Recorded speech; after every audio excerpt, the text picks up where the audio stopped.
Oke, hai. Halo semuanya, welcome back to my YouTube channel. Dan hai untuk, oh ya, pertama-tama Happy New Year. Dan ya, kalau yang belum kenal aku, kenalin nama aku Citra. Dan Happy New Year sekali lagi di tahun 2023 ini. Dan oh ya, di video kali ini aku bakal ngasih tahu ke kalian best book ataupun best read selama 2022. Dan itu aku nggak ngasih nominal berapa, karena kebanyakan video ataupun konten kayak gini kan maybe kayak my best 10 of 2022 atau 20 maybe atau 22.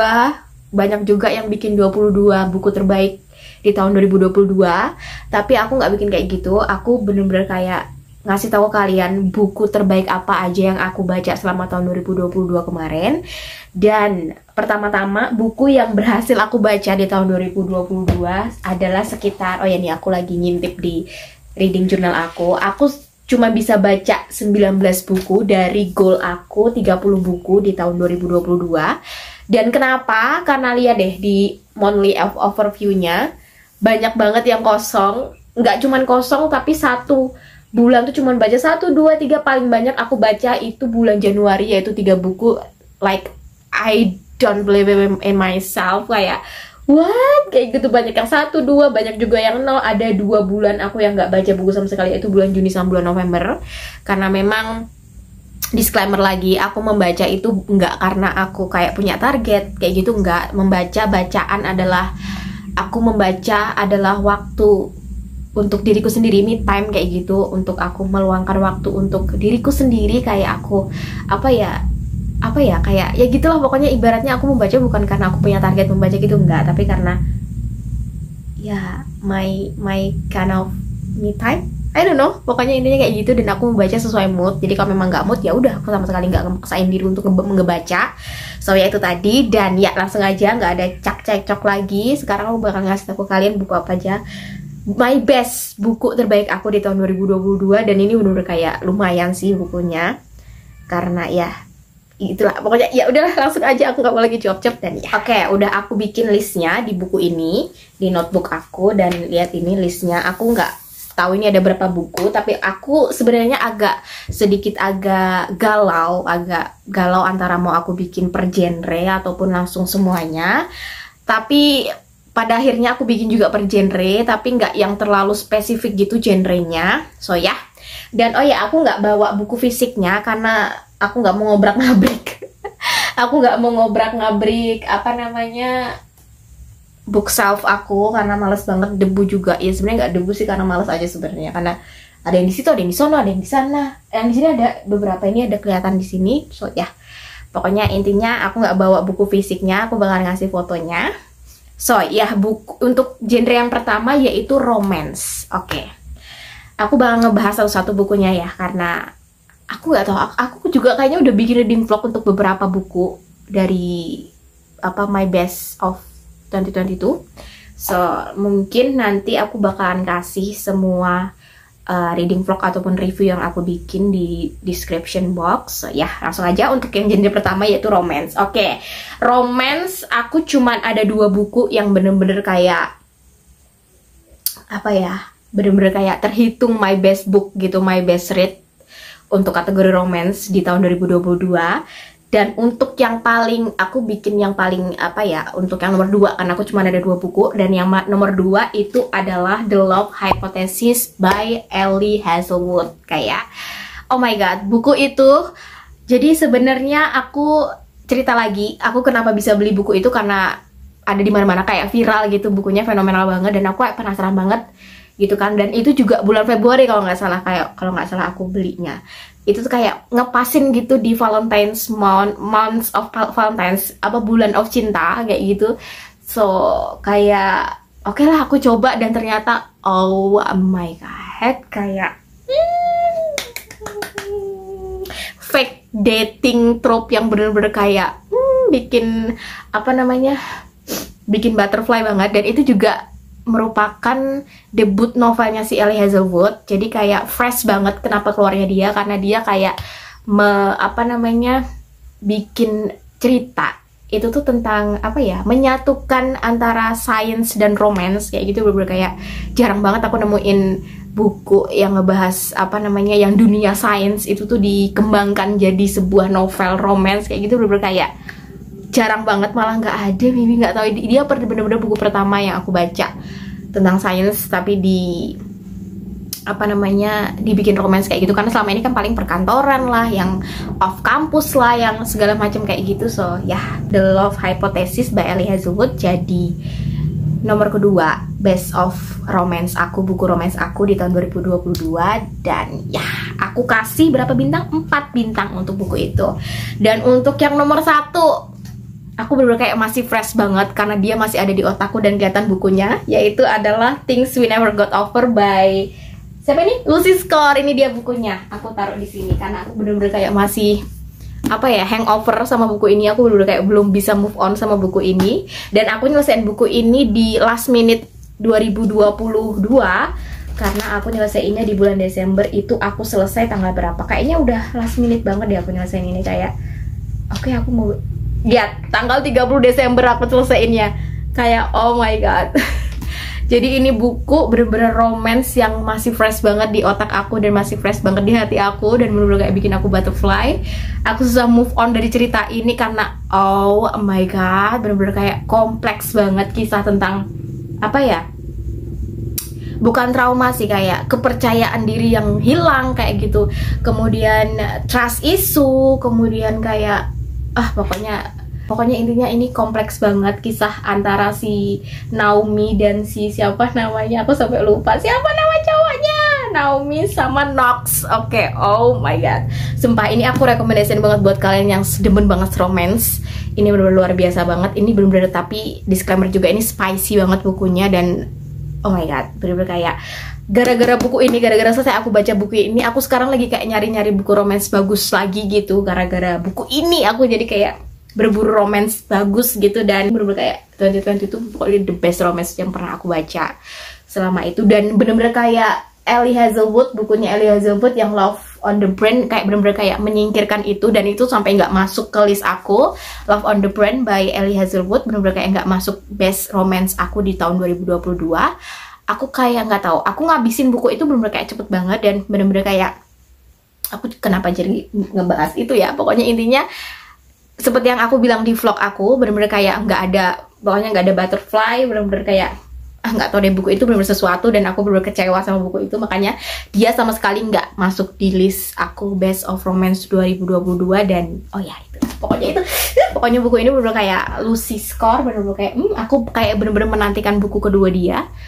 Sebenarnya nggak buku kedua dia sih, kayak tahun ini kayaknya dia bakalan kayak nge-publish buku baru, dan aku bener kayak nggak sabar banget buat itu diterbitkan. So ya, itu tadi best of romance di tahun 2022. Dan selanjutnya ini aku gabungin ya, yaitu YA fiction, horror sama misteri. Karena aku bingung, karena aku nggak banyak baca buku misteri, nggak banyak baca buku horror, nggak banyak baca juga buku YA fiction. So jadinya aku jadikan satu, dan itu bener-bener kayak pas banget sih, listnya tuh pas banget. Ini ada 3 buku. Dan yang untuk nomor 3 itu aku Verity. Oke, Verity. Jadi itu buku pertamanya Colleen Hoover yang aku baca, dan aku kasih 4 bintang untuk buku itu. Bener-bener kayak mind blowing banget, plot twistnya bener-bener kayak, dan itu tuh kayak apa ya, open ending. Jadi kita kayak buku itu bener luar biasa. Aku sampai bikin reading vlognya untuk buku itu. Aku bakalan kasih linknya di description box kok kalian pengen tahu gimana reaksi aku baca buku itu, dan review aku tentang buku itu. So bener-bener mind blowing banget. Tapi aku kasih di nomor ketiga, di peringkat ketiga, karena yang di atasnya itu tuh lebih ke lebih dapat gitu di hati aku. Verity sebenarnya dapat juga. Itu tuh kayak aku sumpah aku nggak bisa berhenti baca buku itu, kayak oh my god, bener-bener kayak luar biasa banget. Dan untuk misteri dan horor, aku kemarin itu baca The Silent Passion sama si Verity, tapi Silent Passion tersingkir sama Verity, so nggak aku masukin ke dalam list. Dan nomor 3 untuk YA fictionnya, horror and mystery, aku kasih Verity. Dan oh my god, itu recommendation banget buat, itu recommended banget kalau kalian belum pernah baca bukunya Colleen Hoover. So ya, baca aja, itu the best banget. So ya, langsung aja untuk yang peringkat kedua, yaitu The House in the Cerulean Sea by TJ Klune. Jadi oke, TJ Klune itu buku pertama dari TJ Klune, dan oh my god, aku nggak tahu ya, dari karakter penulisan TJ Klune itu bener-bener sesuatu banget. Aku bener-bener kayak, I don't know, aku kayak weird feeling, kayak nggak biasa, feelingnya nggak biasa gitu sama karakter penulisan TJ Klune ini. So aku nggak tahu deh, aduh, oh my god, pokoknya bener-bener kayak buku ini aku tahu kenapa itu fenomenal, dan itu bener-bener kayak oh my god, kalian harus baca itu, The House in the Cerulean Sea. Jadi aku masukin ke YA Fiction itu nomor 2 karena oh my god, aku nggak tahu, bener-bener aneh, aku nggak bisa mengungkapkan gimana aku baca buku itu tuh dengan kata-kata, sama sekali nggak bisa aku ungkapkan. Yang jelas aku baca buku dia tuh yang aku rasain tuh, yang aku rasain, aku kemarin bikin reading vlognya nggak ya sama buku itu, aku nggak tahu, lupa. Bener-bener kayak what is this, kayak gitu. Jadi antara fantasi, antara pokoknya aduh nggak tahu deh, aku nggak bisa berkata-kata. Intinya yang jelas dia udah masuk urutan kedua di tahun kemarin untuk YA Fiction aku. Bener-bener aku sampai kayak aku pengen banget beli buku dia yang lain tapi belum kesampaian. So tahun ini aku buku-buku dia juga masuk dalam list wishlist aku untuk aku beli di tahun ini. Dan TJ Klune aku bener-bener kayak jatuh cinta sama dia, tapi disclaimer itu LGBTQ bukunya karena dia seorang LGBTQ kayak gitu. So aku sih open minded aja ya. Pokoknya kalau baca buku harus open minded teman-teman, nggak boleh punya bias atau apapun, harus open minded, dan itu kita lebih menikmati dalam membaca buku kayak gitu. So ya, itu masuk dalam buku peringkat 2 untuk bukunya, dan aku kasih, ini memang agak aneh, 4,5 bintang untuk buku itu, tapi dia peringkat 2. So ya, sorry banget kalau untuk itunya, untuk ratingnya, tapi dia aku kasih di peringkat nomor 2 untuk YA Fiction, Mystery and Horror. So untuk peringkat nomor 1-nya, aku bener-bener kayak, ini jadi kayak apa ya, buku ini juga jadi buku yang menerobos ke ke budgeting buku aku. Jadi oke, aku sebutin aja. Untuk nomor 1 di YA Fiction, Horror and Mystery, aku masukin The Invisible Life of Eddie LaRue by V.E. Schwab. Oh my god, buku itu, kenapa aku bilang dia mendobrak pintu budgeting aku, karena dia buku pertama yang aku beli. Satu buku harganya hampir 300.000, dan itu bener-bener kayak, karena kan aku selama ini kayak hati-hati ya untuk beli buku, kayak aduh harus cari yang murah, kalaupun itu lagi mahal, kalaupun itu mahal harus beli, kalau pengen beli di saat lagi ada diskon kayak gitu, ada apa kayak gitu. Dan tapi Invisible Life apa dulu kayak mendobrak semuanya itu, karena sakingnya aku pengen banget baca buku itu, dan aku itu worth it banget teman-teman. Oh my god, that book is amazing. Oke, dari karakternya, dari story-nya, dari cara penulisannya V.E. Schwab, oke. Oh my god, buku itu bener-bener cantik banget penulisannya, kata-katanya, kalimatnya bener-bener kayak nggak bisa ngilangin, nggak bisa terlupakan sama sekali. Bener-bener luar biasa banget penulisannya, cara penulisannya kayak kalian harus bener-bener baca buku itu kalau belum baca. Dan itu buku kedua V.E. Schwab yang aku baca, karena buku pertama V.E. Schwab yang aku baca kan seriesnya Dark Magic, A Dark Shade of Magic. Itu pertama kali aku baca buku dari V.E. Schwab. Kemudian buku kedua yang aku baca dari V.E. Schwab yaitu The Invisible Life of Eddie LaRue, dan bener-bener kayak jatuh cinta banget sama dia, dan bener-bener buku itu, dan katanya mau difilmkan. So aku bener-bener nunggu banget untuk filmnya, dan oh my god, semuanya itu jadi nomor 1 untuk apa namanya, YA Fiction, Horror and Mystery, karena itu bener-bener kayak, itu juga fantasi juga bukan ya, I don't know, tapi nggak tahu deh ya, aku masukin dia di genre itu, di kategori itu. Dan pokoknya aku bener-bener gak bisa ngelupain buku itu, kayak luar biasa banget. So itu aku rekomendasiin banget buat kalian yang belum baca buku itu, please baca. Itu tuh bener-bener kayak apa ya, worth it banget, harga segitu aku beli, ya ampun kayak. Dan untuk kenapa dia jadi viral, kenapa dia jadi fenomenal tuh bener-bener kayak worth it banget gitu loh. Pokoknya intinya pokoknya the best banget. Dan oke, udah segitu aja untuk yang genre YA fiction, horror, and mystery. Kemudian kita langsung masuk ke YA fantasi, dan ini adalah oh my god, listnya benar-benar kalian pasti udah apa namanya, udah ketebak banget. Dan oke, nomor 3. Jadi untuk peringkat 3 ini sebenarnya aku peringkat 3 sama 2 ini sebenarnya agak bingung. Akhirnya karena aku ngasih rate itu sama. Kalau kalian nggak percaya, aku ngasih rate kedua buku ini 10 dari 10 bintang. Kayak what the hell, kayak oh my god, luar biasa banget. Dan itu adalah tada, The Crescent City Series by Sarah J. Maas. Lihat bukunya, ya udah terlihat bukunya di situ. Dan oke, untuk peringkat ketiga aku kasih yang House of Earth and Blood.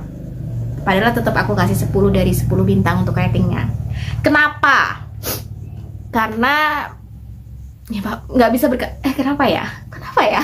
Karena itu membuka jalan untuk kita di series ini. Buku pertama ini memang yang membukakan pintu ke series ini, dan itu benar-benar kayak aku puas banget. Tapi untuk aku langsung sebutin aja, untuk yang peringkat keduanya itu aku bikin yang Hosap, karena itu benar-benar kayak mind blowing banget. Jadi aku kasih alasannya kenapa yang nomor 1 di nomor 3 dan buku kedua di nomor 2. Make sense? Bisa ngikutin? Bisa aja ya.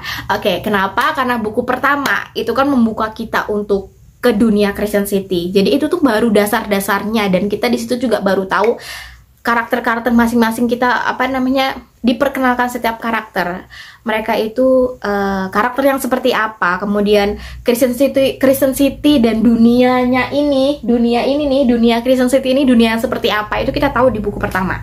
Makanya memang kayak mind blowing banget ya, you know lah. The Sarah J. Maas memang kayak the best of world building gitu. Jadi kayak disitulah kita tahu seperti apa Crescent City gitu, atau dunia dari Crescent City seperti apa itu di buku pertama. Makanya aku memang puas, the best banget sama bukunya. Makanya aku kasih di buku itu untuk peringkat ketiga. Dan peringkat keduanya kenapa aku pilih Hosap, karena setelah baca buku pertama, kemudian buku kedua, dan itu benar-benar kayak oh my god, kayak oh my god, kayak nggak bisa berkata apa-apa. Di situ lebih kompleks lagi, lebih jauh lagi, lebih segala-galanya, pokoknya dari kisahnya, dari semuanya luar biasa banget. Aku sampai nggak bisa berkata apa-apa. Dan aku tuh udah bikin vlognya sebenarnya, tinggal aku edit, tapi entah kenapa belum aku upload. Dan ya pokoknya tunggu aja, aku pasti bakalan ngupload untuk Hosapnya, karena yang House of Earth and Blood-nya kan udah aku upload. Aku bakalan ngasih linknya di description box, dan itu mind blowing banget untuk Crescent City. Dan ya udah itu aja, aku benar-benar nggak bisa berkata apa-apa lagi, karena nomor 2 buku kedua itu benar-benar luar biasa banget. Dan itu tuh benar-benar kayak oh my god, dunianya Sarah J. Maas tuh benar-benar langsung lanjut untuk yang nomor pertama. Kalian pasti udah tahu buku apa, dan ini sebenarnya aku jadikan satu. Lihat bukunya juga udah ngintip di situ. Yang pertama adalah A Throne of Glass series. Itu aku masukin semuanya satu series untuk jadi satu peringkat 7 buku itu, karena sebenarnya aku nggak bisa milih juga untuk the best dari buku itu tuh, ke-7 buku itu yang the best yang mana, aku nggak bisa milih karena semuanya punya karakter masing-masing, semuanya punya peran masing-masing. Nyamuk. Jadi untuk YA fantasi aku tahun kemarin nomor 1 aku kasih A Throne of Glass by Sarah J. Maas. Throne of Glass kayaknya gak ada E-nya ya. Throne of Glass series by Sarah J. Maas itu tuh aku jadiin satu series, itu jadi nomor 1 untuk YA fantasi terbaik aku di tahun kemarin, di tahun 2022. Dan kenapa? Karena kan buku itu udah selesai seriesnya, jadi kayak aku tuh gak bisa milih gitu loh. Jadi galau. Dan pokoknya intinya nomor 1 dari YA fantasi aku, the bestnya adalah Throne of Glass series. Dan lagi-lagi Sarah J. Maas kayak aku nggak tahu, kayak oh my god, luar biasa banget. Aku bener-bener jatuh cinta banget sama dia, dan dia jadi list teratas untuk must buy author aku sepanjang masa, maybe I don't know. Kayak the best banget dia, makanya sekarang aku kayak nungguin untuk the next Crescent City, tapi bener-bener belum ada hilal. Dan belum ada hilalnya, belum. Aku tuh ya jujur hampir setiap hari buka itu apa namanya, akun Instagramnya si Sarah Jamas, karena aku kayak penasaran banget gitu loh, dia bikin apa story apa enggak, atau bikin pengumuman apa enggak gitu untuk the next book gitu. So luar biasa banget. Dan aku dari Akotar, dari Throne of Glass, dari Crescent City, semuanya luar biasa banget. Tapi yang paling apa ya, dalam banget aku memang masih Akotar sih. No, masih Throne of Glass. Akotar itu tuh gimana ya, Akotar itu banyak kecewanya aku, terutama buku 1 sama buku 3 aku kecewa banget. Kemudian kalau si Silver Flame-nya aku gimana ya, Silver Flame tuh aku terbaik juga sih malahan ya. Kalau buku 1 buku 3 tuh aku kayak kurang seret gitu. Makanya aku bingung kenapa Akotar sama Throne of Glass itu kok viralan yang Akotar gitu daripada Throne of Glass gitu. Padahal kalau kalian udah baca Akotar kemudian, atau kalian baca Throne of Glass kemudian baca Akotar, itu udah kayak Throne of Glass is the best gitu loh. Jadi perjuangannya si Selena, perjuangannya si Elin tuh bener-bener kayak nggak ada apa-apanya daripada perjuangannya si Vera gitu loh. Sorry banget kalau spoiler ya kalau kalian yang belum baca, tapi bener-bener kalian bakalan tahu kenapa aku ngomong kayak gini. Karena kalau Akotar itu kan viral, fenomenal karena kisah cinta mereka ya, kisah cintanya si Riz sama Vera gitu. So kalau Throne of Glass, perjuangan seorang wanita, perjuangan seorang warrior itu tuh bener-bener kayak ketara banget. Pokoknya kalian harus baca Throne of Glass, dan itu makanya dia jadi peringkat pertama di YA fantasi aku untuk tahun 2022. Dan aku bener-bener gak sabar untuk tahun 2023 ini. Fantasi apa aja yang bakalan jadi terbaik, karena banyak banget buku fantasi yang mau aku baca di tahun ini. Six Crimson Crane, kemudian Once Upon a Broken Heart, kemudian Poppy War. Karena oh ya, The Poppy War kayaknya yang buku ketiga bakalan diterbitkan, yang apa namanya, Gramedia bakalan nerbitin yang buku ketiga. So ya. So itu, kok jadi ngantrung mana-mana ya. Oke, itu tadi untuk Best of 2022, Best Reads ataupun Best Book of 2022 pilihan aku. Buku-buku yang dari buku yang udah aku baca, dan dari kesemuanya itu bener-bener YA fantasi. Buku-bukunya Sarah Jamas bener-bener kayak yang sampai detik ini nih masih kerasa banget di hati aku. Sama si Lucy Score ini, Things We Never Got Over, itu bener-bener kayak bener-bener gak terlupakan. Sama Eddie LaRue juga bener-bener gak bisa terlupakan. Makanya intinya itu tadi, the best books or the best read of 2022 by me, of me, nggak tahu, pokoknya yang dari aku, pokoknya itu tadi. Dan please kasih tahu ke aku buku apa terbaik apa aja yang udah kalian baca di tahun 2022. Dan sekali lagi sorry banget kalau nggak ada autor Indonesia dari buku ini, karena aku nggak tahu ya, mungkin ini juga kayak jadi live, bukan live, jadi update juga buat kalian. Kalau aku tuh jarang banget baca buku Indonesia, buku autor Indonesia, nggak tahu kenapa. Ya sebenarnya aku tahu sih kenapa, cuman aku nggak mau bikin nggak mau bikin headline gitu ya, untuk nggak mau bikin kontroversi juga. Makanya aku nggak mau ngasih tahu kenapa. Tapi ya itu tadi, memang kebanyakan yang aku baca, buku-buku yang aku baca adalah buku-buku autor luar kayak gitu. So walaupun sebenarnya memang banyak banget sih autor-autor terbaik Indonesia yang apa namanya, cuman aku tuh kayak untuk mau ngebaca, untuk beli itu tuh kayak masih ragu gitu loh. Kayak I don't know, aku bukannya sok-sokan apa kok yang dibaca buku luar terus gitu tuh, enggak. Karena memang kan kita setiap orang punya ini masing-masing ya, punya apa namanya, punya kesukaan, punya pendapat juga, kayak punya ketertarikan masing-masing kayak gitu. Dan memang aku tertariknya memang sama autor-autor luar negeri gitu, terutama untuk kisah fantasi, karena aku memang bener-bener kalau aku bener-bener kayak sucker banget sama fantasy world kayak gitu. So ya itu tadi adalah kok jadi kemana-mana ya. So jadi itu sih untuk kalian yang memang mungkin baru ke channel ini ataupun baru kenal aku juga, ataupun udah kayak nge-follow aku di Instagram tapi yang aku kasih tahu kok buku-buku luar terus, buku-buku luar negeri terus, buku-buku author luar terus. Itu tadi karena memang aku punya ketertarikan, kita tuh punya ketertarikan masing-masing gitu, dan aku juga nggak sok-sokan gitu, nggak, tapi karena memang aku nyamannya baca buku luar gitu, aku nyamannya baca buku apa namanya, kisah dari luar kayak gitu, karena aku sih oke, aku kasih tahu aja ya di sini kayak I spill the tea aja. Kenapa? Karena sebenarnya aku kurang begitu suka sama bahasa apa ya, bahasa Indonesia yang kurang baku gitu loh. Karena kebanyakan author Indonesia kan pakainya bahasa yang nggak baku kayak gitu. Kalau pakai yang bahasa baku, aku baru baca tuh Ilanatan, dan itu aku suka semua bukunya. Aku selalu beli setiap kali dia nerbitin buku, aku selalu beli Ilanatan. Itu bener-bener kayak, sama Boy Chandra aku juga suka karena itu kan lebih ke poem kayak gitu, lebih ke puisi kayak gitu. Aku suka banget karena memang bahasanya,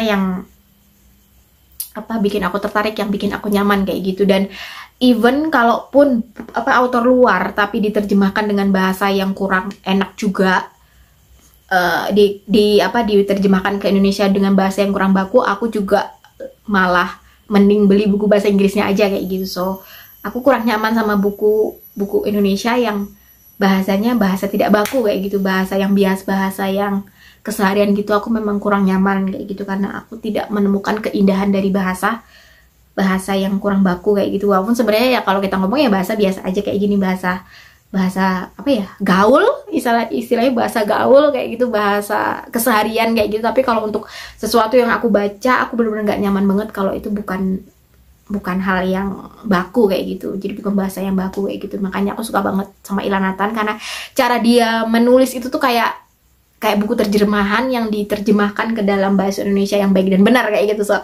itu sih alasannya, dan mungkin yang belum pada tahu jadi tahu kenapa aku jarang banget baca buku bahasa Indonesia, bukan buku bahasa Indonesia tapi baca buku author Indonesia, malah mending baca buku terjemahan kayak gitu. Itu alasannya.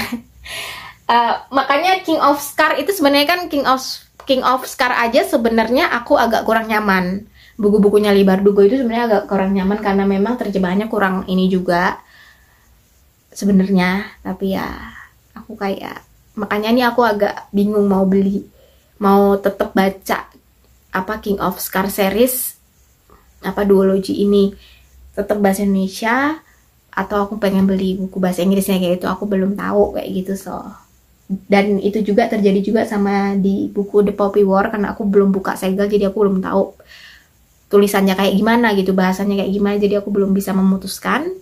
So, ya itu tadi disclaimernya. Mungkin kok kalian yang nonton ini kok satu pun gak ada buku Indonesia di apa namanya buku terbaik yang aku baca di tahun 2022, dan itu dia alasannya karena itu. So ya oke, itu tadi list buku terbaik dan bacaan terbaik aku di tahun 2022. Dan please kasih tahu ke aku buku terbaik apa aja yang kalian baca di tahun 2022. Nggak harus buku luar negeri, nggak harus buku dari author lain. Ya maksudnya author luar negeri gitu, nggak harus. Kalaupun ada author Indonesia yang kalian suka, kalau kalian mau berbagi silakan kirim di kolom komentar. Aku seneng banget baca komentar kalau ada yang komentar. So ya, bisa kalian sharing juga buku-buku yang kalian baca, dan maybe buku-buku rekomendasi yang mau kalian rekomendasikan ke aku dari bacaan kalian di tahun 2022 kemarin. Maybe kalau aku tertarik, aku bakalan cari di tahun 2023 ini dan maybe bakalan aku baca. So ya, itu tadi. Dan aku bener kayak udah capek banget ini ngomong terus dari tadi, dan ini sorry banget kalau ini jadi buku video terpanjang. So ya, itu tadi, dan I hope you enjoy and I'll see you next time. Bye bye.